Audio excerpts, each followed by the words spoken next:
ஆனா அமைதி. இதெல்லாம் சுத்தமா வேலைக்கே ஆகல. நல்லா மூச்சை இழுத்து விடு. முயற்சி பண்ற, ஆனா நீ என்கிட்ட பேசுறதுனால தொந்தரவா இருக்கு. நல்லா யோசிச்சா உனக்கே தெரியும், நீ தான் உனக்குள்ள பேசிட்டு இருக்க. ஏப்பா 2 பேரும் கொஞ்சம் அமைதியா இருக்கீங்களா? என்ன கவனம் செலுத்த விடுங்க. இரு, போவோட மனசாட்சி நான் தானே, நீ யாரு?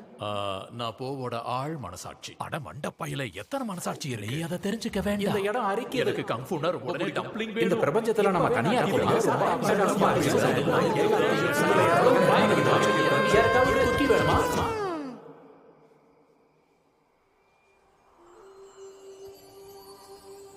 பிரபஞ்சமே, அது நீதானா?